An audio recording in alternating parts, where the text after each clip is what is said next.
ఈ రోజు పొద్దున్న సీరియల్లో కథ విషయానికి వస్తే మహాలక్ష్మి ఆ జుట్టుపోళ్ళ కూడా తిట్టేసి వచ్చేస్తుంది బయటికి.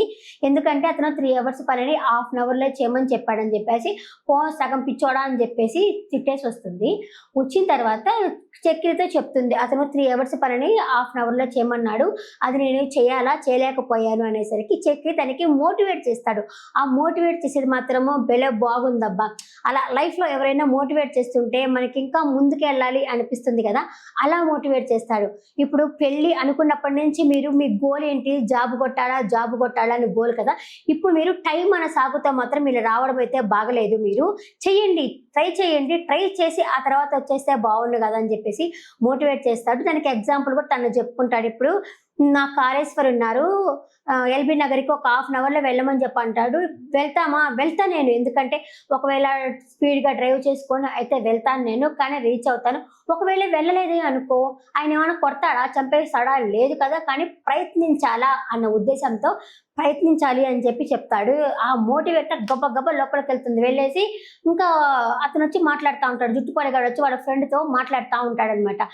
ఇలా వెళ్ళిపోయింది చూడు అని చెప్పేసరికి, పోనీలే ఓటమని తీసుకొని వెళ్ళిపోయింది కదా, అప్పుడు నువ్వు గెలిచినట్టే కదా అని వాళ్ళ ఫ్రెండ్ చెప్తా ఉంటాడు. ఇంకా చెప్పే లోపల ఆ రిసెప్షనిస్ట్ ఉంది కదా, తను వచ్చి చెప్తుంది ఇలా మహాలక్ష్మి వచ్చింది అని చెప్పేసరికి, మహాలక్ష్మి వచ్చిందా అని చెప్పి మళ్ళీ మాస్క్ వేసుకొని గబగబా జుట్టుపొలిగాడు బయటకు వస్తాడు. వచ్చిన తర్వాత గబగబా చేస్తే టైం పెట్టుకో, ఒక హాఫ్ అన్ అవర్లో చేస్తానని చెప్పి గబగబా హాఫ్ అన్ అవర్లో చేసేస్తుంది.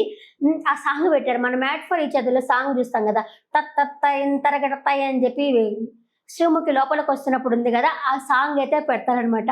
అంతే ఒక మోటివేట్ లాగా అనిపిస్తుంది ఆ సాంగ్ కూడా. తనకి గబగబా చేసేసి తను ఇచ్చేస్తుంది. అసలు జుట్టు కూడా షాక్ అవుతాడు, ఏంది ఒక హాఫ్ అన్ అవర్లో చేసేసిందా అనేసి అతను కూడా షాక్ అవుతాడు.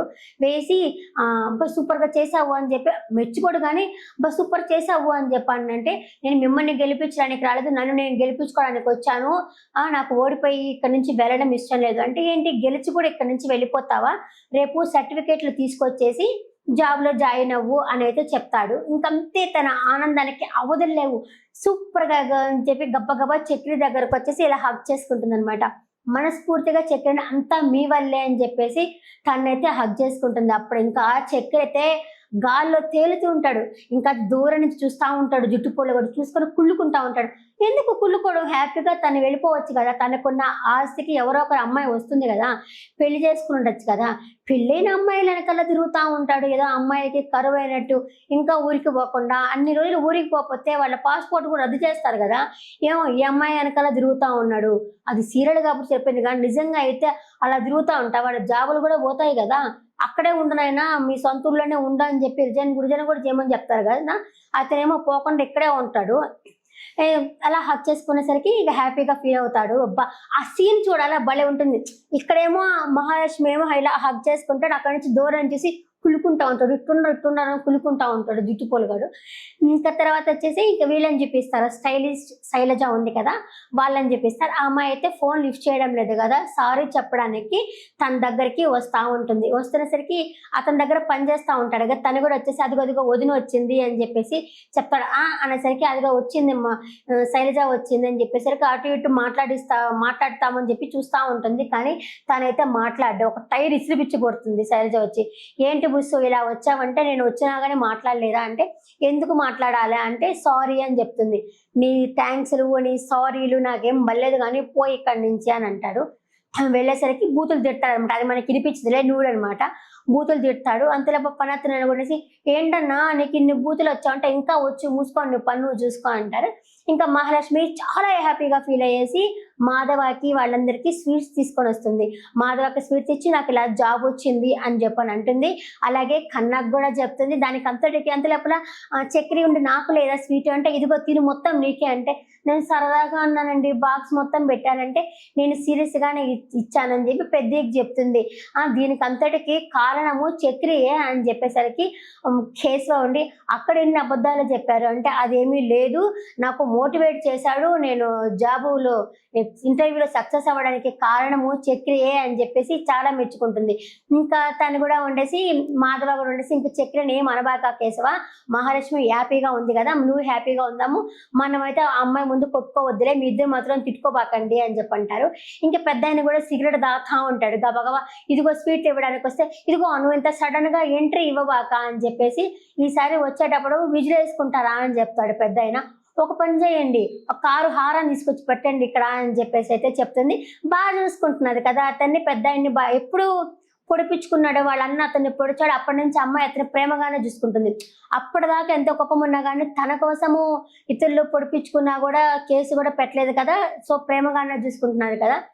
ఇంకా బిర్యానీ ఇస్తామనుకున్నాను నేను అని చెప్పని అంటాడు. అంతలోప్పుడు అక్కడికి చక్రి వచ్చేసరికి పోయి బిర్యానీ తీసుకురాపో అని చెప్తుంది. పోయి అతనైతే బిర్యానీ అంటే చికెన్ మందు తీసుకొస్తారు. మందు కావాలి ముందు, అది బిర్యానీ పక్కన వేసి పెడితే ఆయనకి మందు కావాలా. సరే తాగేసినాక అన్నం తినడం మాత్రం మర్చిపోవద్దు అంటుంది. సరే అనేసి పెద్దనైతే అంటాడు. అన్న తర్వాత ఇంకా కన్నా కేశవ వాళ్ళు అడుగుతారనమాట, వదిన జాబ్ వస్తే మీరు ఇక్కడ నుంచి వెళ్ళిపోతారా, ఎక్కడ ఇస్తారు అనేసరికి వాళ్ళకి చాలా బ్రాంచ్లు ఉన్నాయి, హైదరాబాదు, ముంబై, బెంగళూరు, ఇలా చాలా బ్రాంచ్లు ఉన్నాయి. నేను హైదరాబాద్ అని రాశాను, నేను ఏమో తెలియదు ఎక్కడ వస్తుందో, ఎక్కడ వచ్చినా వెళ్ళాలి కదా అని చెప్పేసి అంటుంది. ఆ మాట ఎప్పుడు అంటుందో పాపము చక్రికి చాలా బాధపడతాడు. అయ్యో నన్ను వదిలేసి, కానీ నేను లవ్ చేస్తున్నాను ఒక్క మాట చెప్పుండాల్సింది, అసలు చెప్పలేదు. పోనీ ఆ అమ్మాయిని నాకు పెళ్ళి అయిపోయింది కదా, ఇతనే కదా నా హస్బెండ్ అని ఆ అమ్మాయి రియలైజ్ అన్న అవ్వాలి, అది కూడా అవ్వడం లేదు. ఇప్పుడు 2 ముళ్ళు వేసినా 3 ముళ్ళు వేసినా హస్బెండే కదా, అలాంటిది అమ్మాయి ఎందుకో రియలైజ్ అవ్వడం లేదు. తను ఇంకా వచ్చేసి చాలా బాధపడతా ఉంటాడు. బాధపడుతున్నసరికి చక్రి దగ్గరికి మాధవ వస్తాడు. వచ్చి ఎందుకు చక్రి నువ్వు ఇంత డల్గా ఉన్నావు అంటే, లేదు తను ఉద్యోగం వచ్చి వెళ్ళిపోతుందేమో అని చాలా బాధగా ఉంది అని చెప్తే, మళ్ళీ ఆ అమ్మాయి నిన్ను హస్బెండ్గా అంగీకరించి మన ఇంటి మహాలక్ష్మి అయితే బాగుండు వాళ్ళ అన్న అని చెప్పి వాళ్ళ అన్న అంటాడు.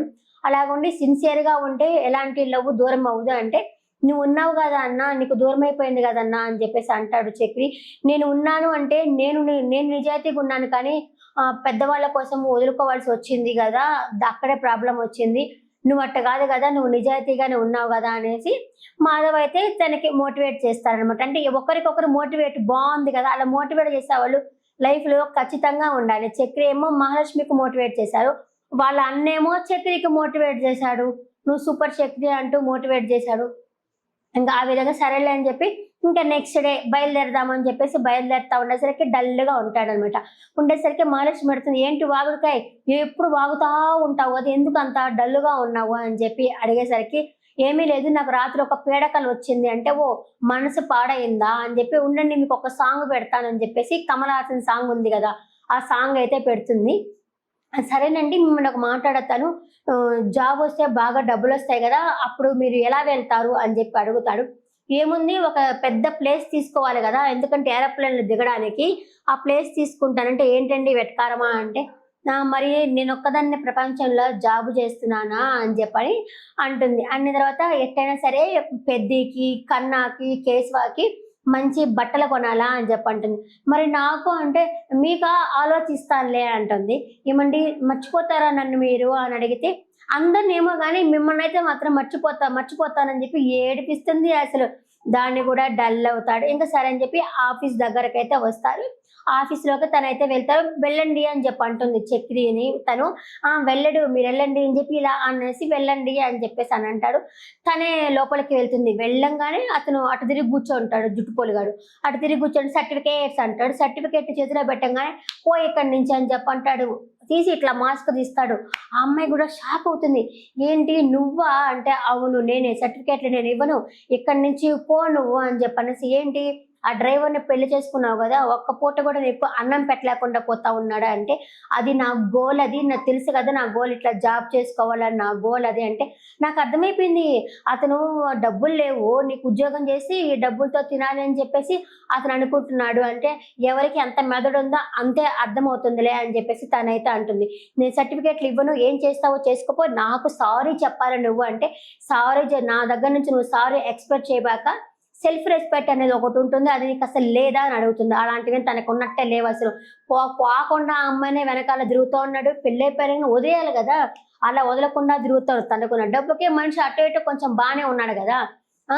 అంతకుముందేమో తోకున్న కోతివి, ఇప్పుడు తోకలేని కోతివి అంటే, అంతకుముందు జుట్టు ఉంది కదా పిల్ల కొనింది కదా అని అంటుంది. ఏంటన్నా సిగ్గేలేదు తనకి. నాకు అర్థమైపోయిందిలే, నేను ఇవ్వను, ఏం చేసుకుంటావు చేసుకోపో అంటే, నేను అందరి ముందర పరువు తీస్తాను మీ స్టాఫ్ ముందర అని చెప్పేసి వస్తుంది. అయినా కూడా నేను ఉద్యోగం చేయను, ఇదేంటి నా ఫ్రెండ్కి ఇది అని చెప్పాడు. నేను చేయను, నీలాంటి వాడు నీ ఫ్రెండ్, నేను ఉద్యోగం చేయను, మర్యాదగా నా సర్టిఫికేట్లు ఇవ్వు అంటే, నేను ఏం ఇవ్వను అంటే ఆ అమ్మాయి వచ్చి తీసుకోవడానికి వస్తే చేయి పట్టుకోబోతాడు. డోంట్ టచ్ మీ, నేనైతే ఇక్కడ చెంపదెబ్బ కొట్టి వదిలేశాను, తనని విరుచుకొస్తాను, అప్పుడు చెప్తాడు నీ పని అని చెప్పేసి గబగబా చక్రి దగ్గరికి వస్తుంది. తను ఏమనుకుంటా ఉంటాడంటే హ్యాపీగా ఉద్యోగం వచ్చేసింది, మళ్ళీ వచ్చి హగ్ చేసుకుంటుందేమో అనేసి వెయిట్ చేస్తూ ఉంటాడు. ఇంకా చక్రి కూడా వచ్చేసి గబగబా వచ్చేసి ఏమండి ఉద్యోగం వచ్చేసిందా అని అడుగుతాడు. చక్రి లోపలికి రండి అని అయితే చెప్తుంది. చక్రి అతనికి గురువు ఖచ్చితంగా. లోపలికి రండి అంటే ఏమంటే జరిగిందంతా చెప్తుంది. ఇంకా లోపలికి ఈ అమ్మాయి చేయి పట్టుకొని లోపలికి తీసుకెళ్తా ఉంటాడు. అక్కడ సెక్యూరిటీ ఆగండి ఆగండి అనేసరికి ఒక తోపు దోస్తాడు. ఇంకా రిసెప్షన్ లో ఉంటుంది కదా, ఆ అమ్మాయి కూడా సార్ ఎక్స్క్యూస్ మీ సార్ అంటే ఎక్స్క్యూస్ మీ లేదా కిస్ మీ ఉష్ అని చెప్పేసి లోపలికి వెళ్తాడు. వెళ్ళంగానే ఆ జుట్టుపోలిగాడు ఉండేసి ఉష్ అనుకొని ఎందుకు వచ్చావు, నీ డ్రైవర్తో ఇక్కడ ఏం పని అంటే, మంచిగా నేను డ్రైవర్నే, నేను స్టీరింగ్ మాత్రమే పట్టుకుంటాను, ఇలాంటి వాళ్ళకి మీ పీక పట్టుకుంటాను అని చెప్పనేసి చెయ్యి మెల్లబెట్టేసి సర్టిఫికేట్లు ఇవ్వు అనేసరికి అప్పుడు సర్టిఫికేట్ ఎందుకు తన్నులు తినడం, ఇచ్చేస్తే పోద్ది కదా, ఎన్నిసార్లు అమ్మాయితో తన్నులు తింటావు నువ్వు అని చెప్పేసి చెయ్యి మెల్లదిప్పేసరికి అక్కడ ఉన్నాయని చెప్పి సర్టిఫికేట్లు అయితే ఇచ్చేస్తారు. ఇంకా సర్టిఫికేట్లు తీసుకుని అయితే వచ్చేస్తారు. మనం ఇంకా రేపటి ఎపిసోడ్లో చూడొచ్చు, మహాలక్ష్మి వాళ్ళ నాన్న అతనితో మాట్లాడుతున్నాడు అనమాట. మాట్లాడి మా కూతురికి నా మీద ప్రేమ లేదా అనేసరికి ఎట్లయినా సరే చూసుకో, రేపు నా కూతుర్ని పిలుచుకొచ్చుకుంటాను, నీ తాడు తెంపేసి మరి నా దగ్గరికి వచ్చేస్తుందని చెప్పి వాళ్ళ నాన్న చెప్పడం అయితే జరిగింది. తమిళ ఎపిసోడ్ చూస్తున్నారా, వచ్చేస్తుంది ఆ అమ్మాయి ఎట్లయితే వాళ్ళ నాన్నతో. నేనైతే చూడలేదు తమిళ ఎపిసోడ్, తెలుగుగా నేను చూస్తున్నాను. ఎవరైనా చూస్తుంటే చెప్పండి వాళ్ళ నాన్నతో మళ్ళీ అమ్మాయి వచ్చేస్తుందా రాదా అన్న విషయము. నెక్స్ట్ ఎపిసోడ్లో మళ్ళీ కలుస్తాను. టాటా బాబాయ్, ఉంటా. ఒక లైక్ కొట్టి వీడియో చూడండి, అలాగే సబ్స్క్రైబ్ చేసుకోండి. నేను ఒకటి సీరియల్సే కాదు, ప్రపంచంలో జరిగినవన్నీ నేను వీడియోస్ చెప్తానే ఉన్నాను, న్యూస్ చెప్తున్నాను. నేను కొంచెం సపోర్ట్ చేయండి. Thank you for watching. Bye.